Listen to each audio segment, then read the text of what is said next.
Welcome in everyone to the LARSONLAND Podcast. I'm your host, Sawyer Hill, and as always, I'm joined by my co-host, Dylan Bradshaw. We come in here every single week and talk about all things involving the 2021 NASCAR Cup Series champion, Young Money Kyle Larson. Dylan, we witnessed last night what could potentially go down as race of the year only 9 days into the 2023 campaign. But before we get to that, man, first and foremost, how was your short 30-day or so off season, and what have you been up to?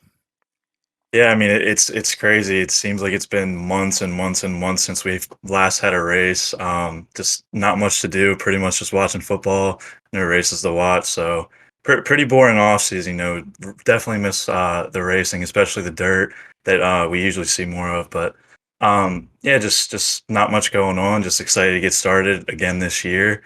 Long season ahead. Excited for what's to come of Larson Land in 2023. Got a lot of big things planned. One thing we're kind of looking into, you guys can see Larson Land hat. This is a potential mock-up of what it could be, a similar version. So if anyone's interested in some Larson Land merch, specifically hats, comment below. We're looking into that, but pretty much it. Yeah, I mean that race definitely set a standard for the year to come. It was an insane one. Absolutely. So I mean, it's kind of weird. Usually this time of the year, we're waiting around for Kyle Larson's prelim night of the Chili Bowl, and first time in 15 years that Kyle's not going to be at the Chili Bowl. I've kind of listened to interviews with him over the past couple weeks, and I know there's some people that are disappointed by it and want to see him there instead of at Vado, but 15 years doing anything is a long time, Dylan, and I think like he's expressed to everyone, it's not only about the purse, but also about just wanting to do something a little bit different. Yeah, I mean, there's just nonstop debate with that. People disappointed him not showing up, but I mean, I think the purse is a big thing because I mean, the guys are showing up. They're spending so much money to get there, get the car ready, and just night after night and travel and all those expenses. And I mean, for an event that big, I just can't believe that it's still only 10K. I mean, night one of Vado was 10K, and that's just a standard race. So I mean, all these other races and series.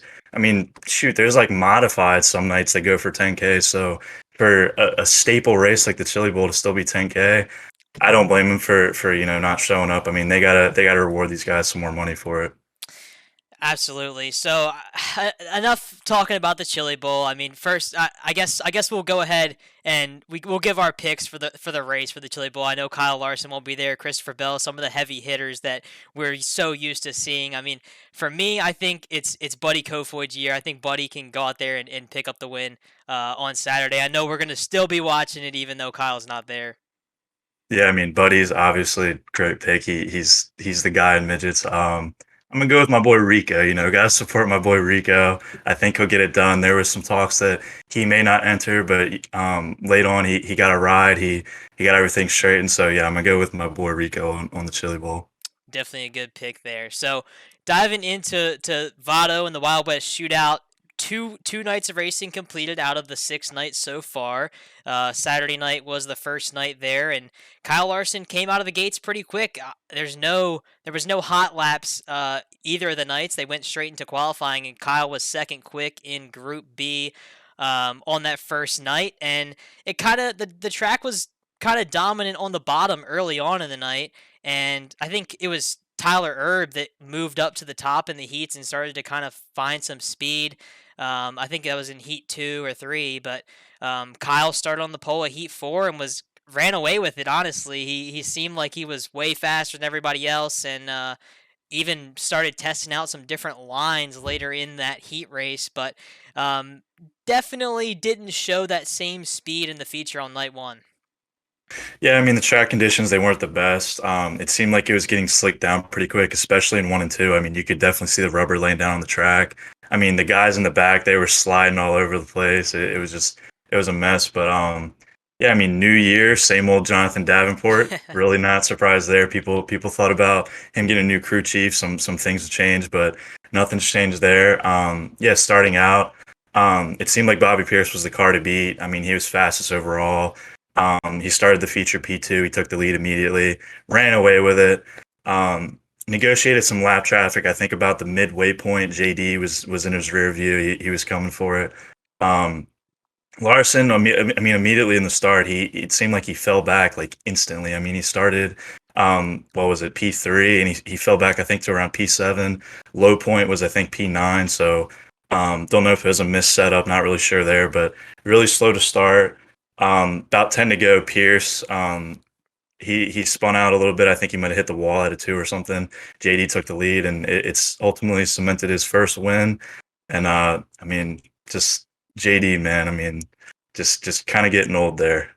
Oh yeah, Davenport, man, he's good, and his car is so fast. Like you said, the crew chief change, didn't really know what to expect. I mean, I think everyone kind of still expected him to be, on the same level he was last season, but he's on his way to go get that $300,000 bonus. I mean, two wins in 2 nights, and maybe get that pickup truck as well, Dylan. I mean, he's if anybody's gonna do it, it's gonna be him, and man, I just night one, I think for Kyle, the name of the game was the restarts. It was every time there was a restart, he kept getting trapped on that bottom, and you wanted to be up top on the first night, and definitely on the second night as well, wanted to be up top. But on the first night, especially, uh, the bottom was not the place to be. And both restarts later in the race, Kyle started kind of climbing up, and he was up to fifth, and I think he was up to fifth and got called on the bottom, and then or I think he was sixth, got caught on the bottom, fourth, got caught on the bottom, and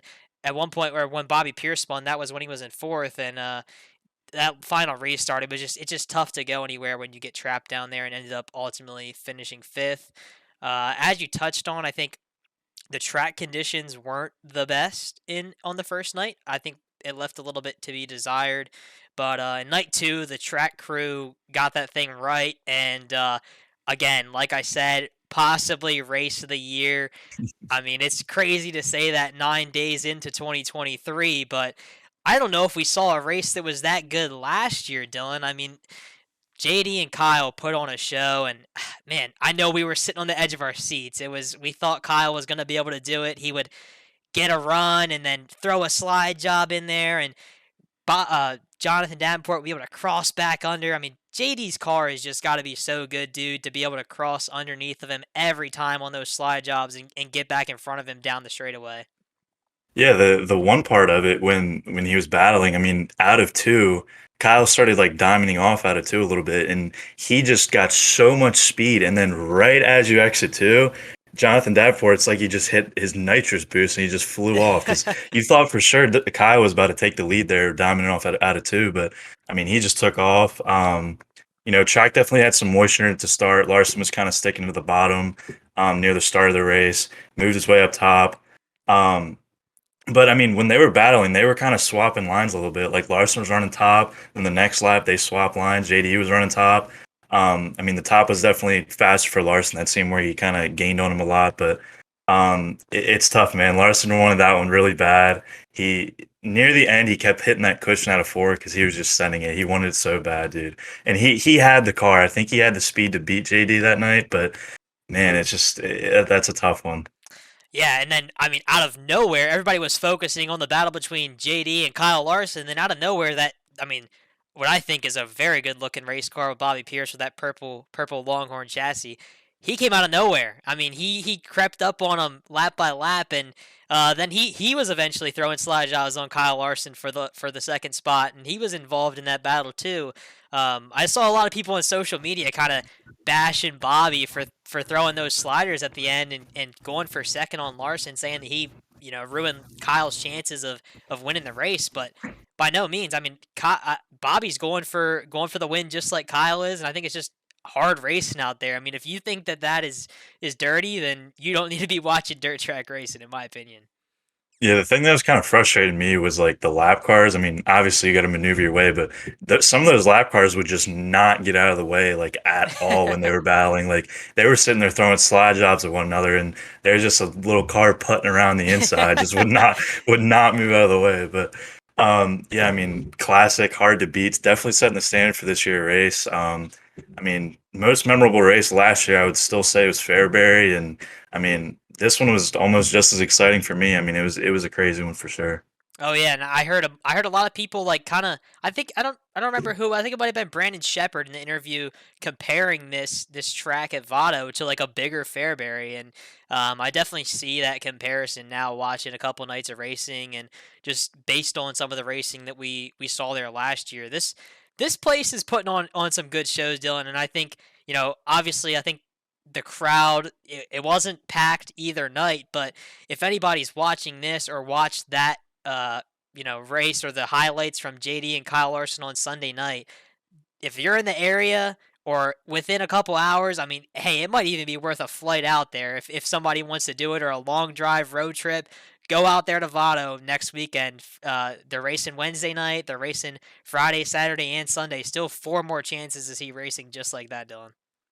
Yeah, I mean, it's definitely a show. I don't know if Kyle's confirmed yet for Wednesday. I mean, I think we're kind of playing that by ear for Wednesday, but he will be running the next 3 nights at Vado. So, I mean, when Kyle's there, it's always a classic. He's always making it turn into a race. So, if you're able to, definitely check that one out. So, last little bit about Vado. My last question for you, Dylan. Do you think JD wins all six and gets the truck, gets the $300,000? Man, it's a tough one. I mean, like you said earlier, if anyone's going to do it, it's going to be him. First night Bobby Pierce was fast. Second night, I mean, Bobby Pierce was fast as well. I mean, Pierce has been fast both nights, so he's one to look for.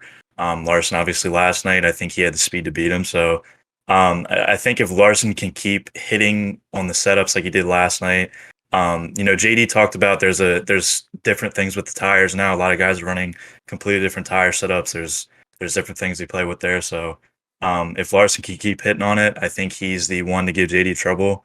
But other than him, Bobby Pierce, I mean, he's been consistently fast past 2 nights. So um, who knows? Only time will tell. Yeah, I mean, I think it's those three guys. I think it's Kyle, Bobby, and JD. I mean, nobody else has kind of showed the speed to be able to set or show that they can go up there and race with those three guys. I think that's of the next four nights of racing there. I think those are solid picks to win any of those nights. It's going to be some really good racing on tap the next four nights. And again, we said we're not 100% sure if Kyle's going to be there Wednesday, but hopefully he is because I mean, I want as much of this as we can get. Yeah, I mean, definitely.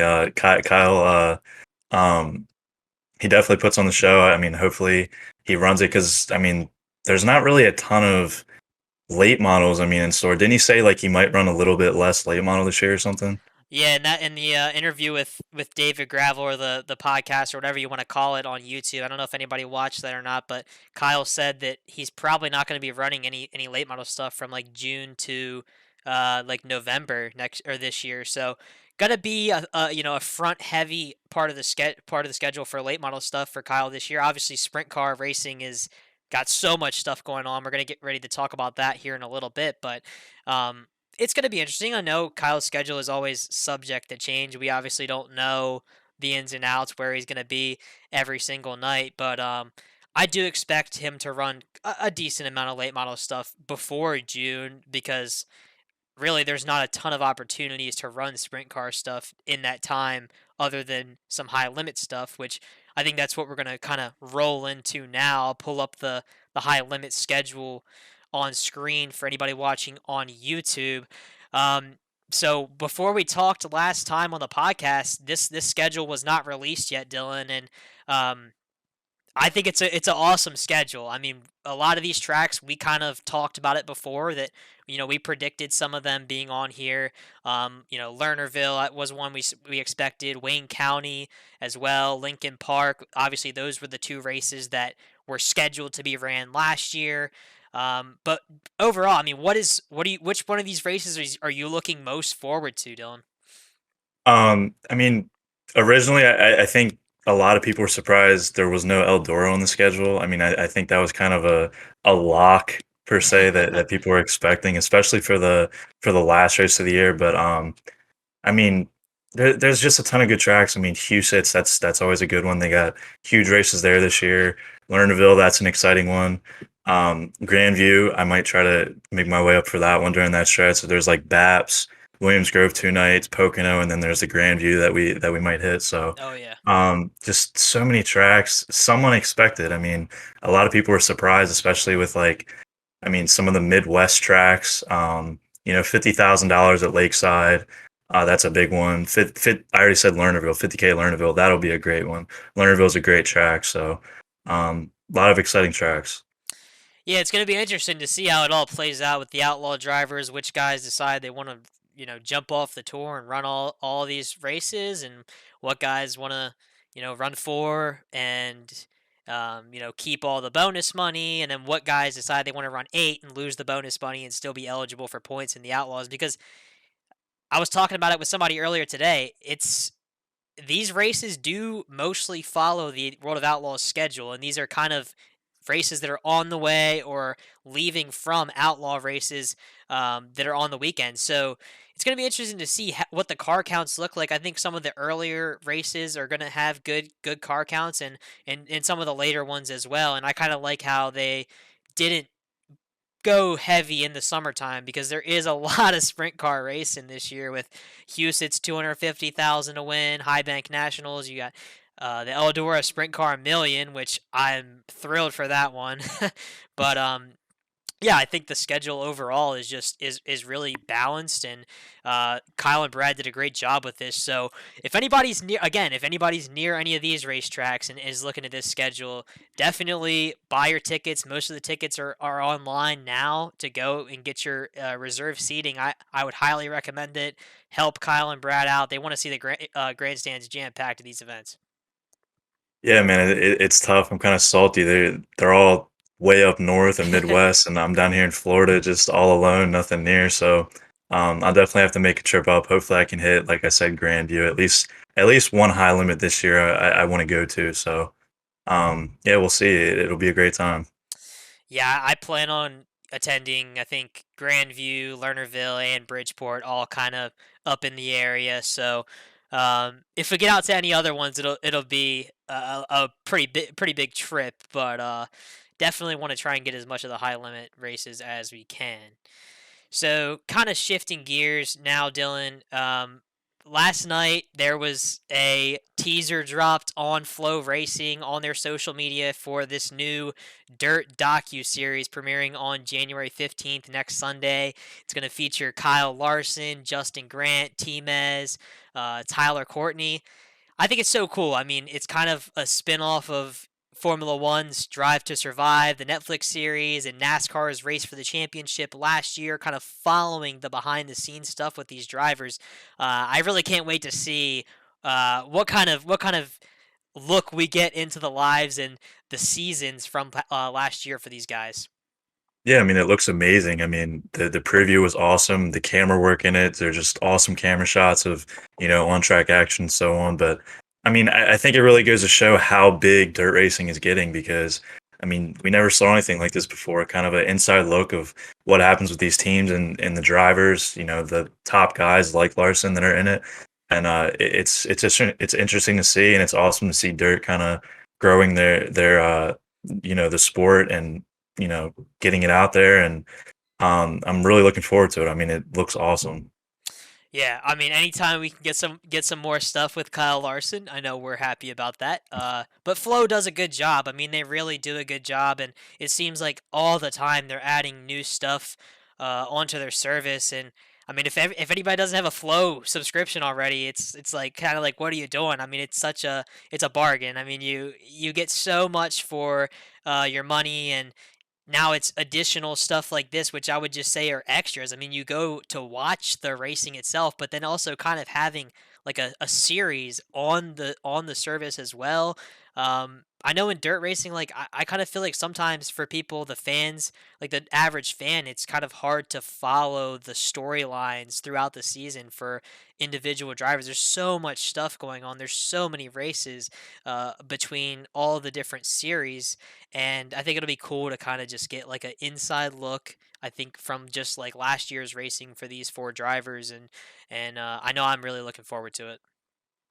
Yeah, I mean, definitely agree. I mean, it looks amazing. Hopefully, we get some I really like those one things on Flow Racing they have, like the crew member vlogs, the Oh crew yeah. member diaries. Those are definitely interesting to see. If anyone hasn't seen that already, go ahead and watch those. Those are some awesome videos. Hopefully, we get a Rumley crew one on the occasion to see. That'd be a cool one. Yeah, I mean, usually those are like Florida, Georgia speed weeks. I know I would, um, I don't know if Kyle's gonna be running anything in Volusia or Golden Isle yet. We're gonna So, have it's kind of a wait and so see. It's kind of a wait come and on. see kind of thing. I know I'll be down at Golden Isle. You'll probably be at Volusia. We got our fingers crossed on that one. I know Kyle said that it's kind of all dependent on what Caitlin does. Obviously, congratulations to them and the new baby, being born a couple weeks ago, or I don't know if it was a couple weeks ago now, probably less than that, but just fingers crossed on that one. I know we want to see Kyle run the late model as much as possible, but right now those two are kind of up in the air as of now. Yeah, I mean, I hope he's running Volusia. That's my closest track to me. It's about an hour away, so definitely open for that one because after that, there's really no dirt race for me down here in Florida as far as Larson's concerned. So if he doesn't, I'll probably go anyway. It'll be a great show nonetheless. So hoping on that, and then hoping on that potential all tech race after Daytona. Hope he hits Oh that yeah. one. We're planning on Daytona. If all everything goes well, we're planning on going to Daytona and then hopefully hit that all tech race after that. So, um, yeah, Kyle, if you're watching this, come on down to Volusia. Give the boys down south something to watch. We need some dirt racing here. Absolutely. I know he said he's definitely not going to be in the sprint car at Volusia later on. So if he's going to be there, it would be in the late model at Volusia in the next couple weeks here. So um, before we go, again, like Dylan said earlier, the hat thing. We're gonna be launching hat pre-orders probably in the coming months. Our website isn't currently up yet, but we should have that up in the next couple of weeks. You can go in there and familiarize yourselves with it and kind of see what that's gonna look like once we get it up. We'll post that on all of our social medias, and I know there's a lot of people that are excited about the hats, and I know we're excited about it as well, Dylan. But I think that's pretty much all we had for today's show. We'll be back again next week to recap the final couple of nights at Vado and take a look ahead to the NASCAR season. I know it's a big NASCAR season ahead. I mean, what NASCAR race are you looking forward to this year, Dylan? I mean, as of right now, I'm looking forward to Daytona because it's been so long since I've been to a race, and I'm hoping we can go to that. Man, I just want to get to a race, get to the racetrack. It's been too long, so I'm looking forward to that. I mean, it's my local track, so it's convenient for me. It's only about an hour away, so but other than that, I mean, always looking forward to the Darlington and Bristol races. Those are my other two favorite tracks, so those are always a good time. Other than Bristol Dirt, I hate Bristol Dirt, so definitely not that, but, playoff race is good. Absolutely. I know we're going to try and plan to be at as many racetracks as possible this year, get some more on location videos on YouTube.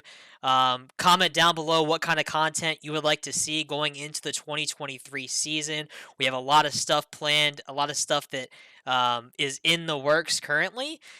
So we're really excited about that and can't wait to share with you when that stuff kind of puts itself together. So like I said, we'll be back again next week to recap the rest of Vado. If you're watching this on YouTube, please don't forget to like this video and subscribe. And if you're listening on Apple Podcasts, please follow our podcast so you do not miss a thing. Have a great rest of the week, everyone, and enjoy the on track action at the Vado Speedway Park. We will see you in the next episode.